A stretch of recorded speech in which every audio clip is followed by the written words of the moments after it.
Sir इसकी coding मैंने कर दिया, आप एक बार चेक कर लो। सर ये फोटो में लड़की कौन है आपके साथ? ये इस कंपनी के बॉस है, मेरी वाइफ, तुम्हारी भाभी। सर ये मेरी भाभी नहीं बल्कि मेरी वाइफ है। क्या? ये क्या बकवास कर रहे हो तुम? मेरी वाइफ तुम्हारी वाइफ कैसे हो सकती है? सर मैं कोई बकवास नहीं कर रहा, ना ही मैं झूठ बोल रहा हूँ। इस लड़की का चेहरा मैं कभी नहीं भूल सकता। सर ये बहादुरगढ़ से है ना, इसका नाम सताक्षी है ना। सर इसके बारे में सब कुछ जानता हूँ। वाह सूरज, तुमने तो आज बहुत नई बात बता दी मुझे। अरे ये हमारी कंपनी के ओनर है, मेरी वाइफ है, तो हर एम्प्लॉय को नाम पता होगा ना, जाहिर सी बात है। सर मैं इसके नाम और शहर के बारे में नहीं, इसके पूरे खानदान के बारे में जानता हूँ। सर इसके दो भाई है, एक का नाम रवि है, एक का नाम किशन है। और एक साल पहले इसके पापा की कार एक्सीडेंट में डेथ भी हो गई। इसके दोनों भाई इसकी मम्मी से अलग रहते हैं सर। इसके मम्मी के अलावा इसके खानदान में और कोई नहीं है सर। तुम्हें इसके बारे में इतना सब कुछ कैसे पता? 3 साल पहले इस लड़की से मेरी शादी हुई थी। शादी के 6 महीने बाद ये लड़की मुझे छोड़कर चली गई। और सर मेरे घर से ज्वेलरी, मेरे पैसे, सब चीज गायब थी। हमने इसे बहुत ढूंढने की कोशिश करी, कहीं नहीं मिली। और इतने सालों बाद आज अचानक मैंने देखा, वो भी आपके साथ। 1.5 साल पहले हमारी शादी हुई है और ये हमें नोएडा में ही मिली थी। तब से हम एक दूसरे को डेट कर रहे थे, पसंद करने लगे तो हमने मिलकर डिसाइड किया कि शादी कर लेते हैं। और 1.5 साल से मेरे साथ रहती है और सब कुछ अच्छा चल रहा है। मुझे तो पता ही नहीं था कि, देखो मुझे कुछ समझ नहीं आ रहा क्या चल रहा है। तुम जाओ यहाँ से, तुम्हें शायद कंफ्यूजन हुई होगी। इस शक्ल की कोई और लड़की होगी जो तुम्हारी वाइफ होगी। मुझे पता था सर। 1 सेकंड रुको, मैं आपको प्रूफ ही देता हूँ। ये देखो सर, हमारी शादी की फोटो।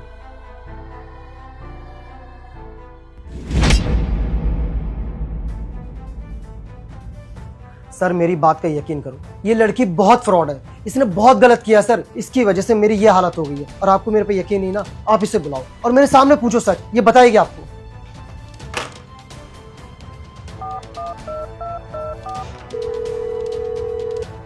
सताक्षी, कहाँ हो तुम? मैं घर पे हूँ, बोलो। मुझे ना तुमसे बहुत अर्जेंट काम है, किसी से मिलवाना है। तुम ऑफिस आ सकते हो? ज्यादा अर्जेंट है क्या? अभी आना है? हाँ अभी। ठीक है, मैं आती हूँ। जल्दी आओ। तुम अंदर जाओ, जब मैं बुलाऊं तो बाहर आना।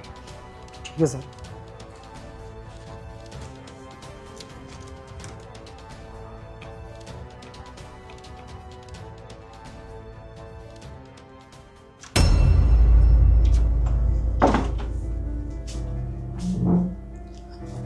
बोलो सैम, आज अचानक कैसे बुला लिया ऑफिस में?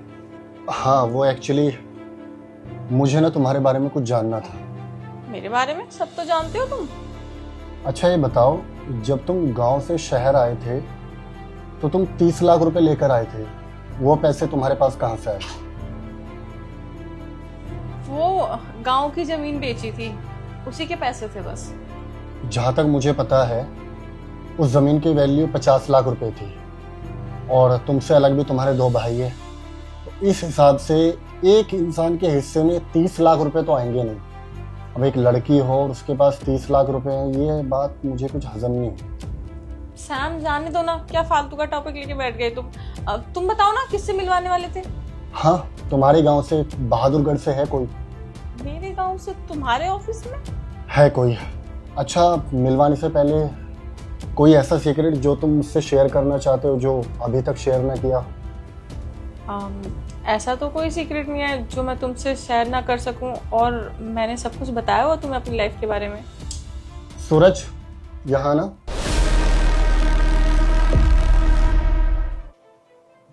इस इंसान को जानते हो तुम? नहीं, तुम्हारा एम्प्लॉयर, मैं क्यों जानूंगी? ओके, फोटो दिखाना।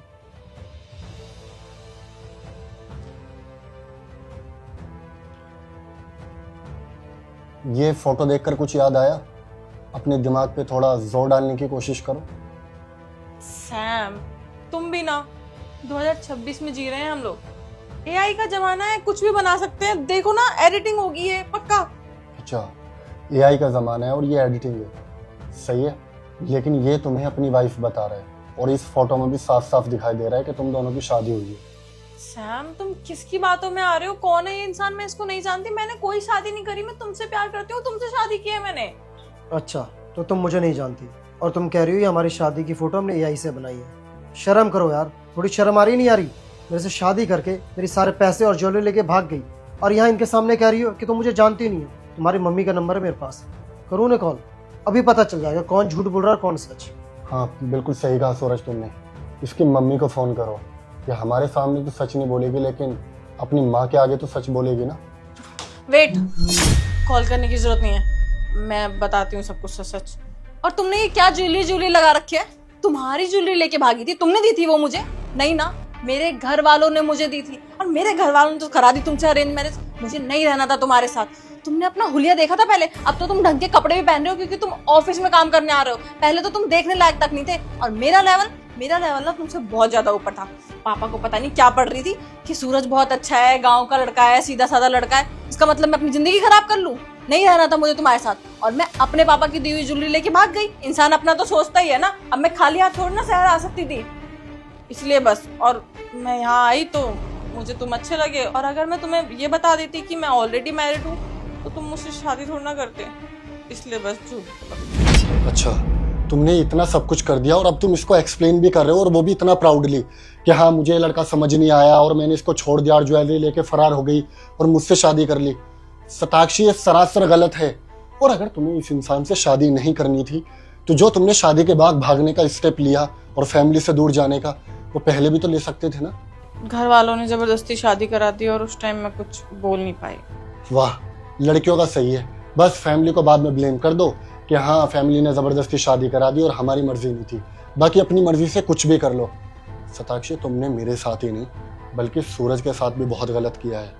और अगर तुम्हें प्रॉब्लम थी तो मुझसे बात करते, मुझसे सब कुछ शेयर करते, लेकिन तुमने ना मेरा भरोसा तोड़ा है। मैं तुम्हें कभी माफ नहीं करूंगा। मैं नहीं रहूंगा तुम्हारे साथ। सैम, तुम कैसी बात कर रहे हो? ये मेरा पास्ट है, तुम मेरे फ्यूचर हो, प्रेजेंट हो। मैं तुमसे प्यार करती हूँ। सैम, झूठ नहीं बोला था, सिर्फ छुपाया था, बताया नहीं था। छुपाना भी झूठ बोलना ही होता है सताक्षी। और इतनी बड़ी बात, तुम ऑलरेडी शादीशुदा थे तो तुमने मुझसे शादी क्यों की? और अगर मुझसे शादी करनी थी तो एटलीस्ट अपने पास के बारे में तो मुझे बताते, मुझे सब कुछ बताते, और मुझे पता होता मैं तुम्हें फिर भी एक्सेप्ट कर लेता, क्योंकि मैं तुमसे प्यार करता हूँ। ठीक है, मुझसे गलती हो गई। मैं आज के बाद ऐसा नहीं करूंगी। मैं तुम्हें अपनी सारी चीजें बता दूंगी, बल्कि इसके अलावा और कुछ है भी नहीं। यही था एक झूठ जो कि तुम्हें पता चल गया है, लेकिन डाइवोर्स की बात मत करो प्लीज। I love you. ठीक है सताक्षी, अगर तुम मेरे साथ दोबारा रहना चाहते हो ना, तो जितना भी नुकसान तुमने सूरज का किया है वो सब भरना होगा। सूरज, तुम्हारी शादी में कितना खर्चा आया था? ये लगभग 10 लाख रुपए। 10 लाख रुपए। तुम इसको 10 लाख रुपए वापस करोगी और इससे माफी मांगोगी, समझ आया? और ये पैसों का अरेंजमेंट तुम खुद से करोगी, मैं तुम्हारी 1 रुपए से मदद नहीं करने वाला हूँ, समझे?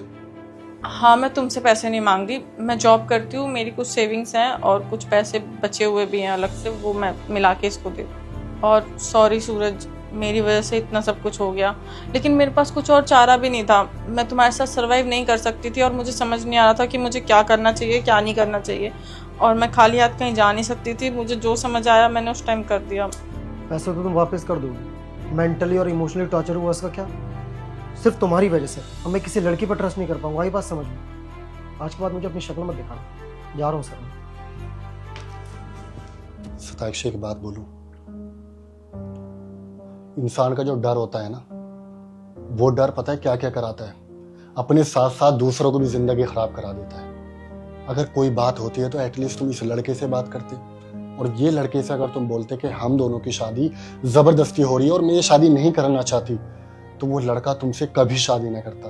लेकिन फैमिली के दबाव में आके तुमने अपनी लाइफ तो खराब की, साथ में उस लड़के की भी कर दी। Sorry Sam. जाओ यहाँ से, मैं घर पे आके तुमसे बात करता हूँ।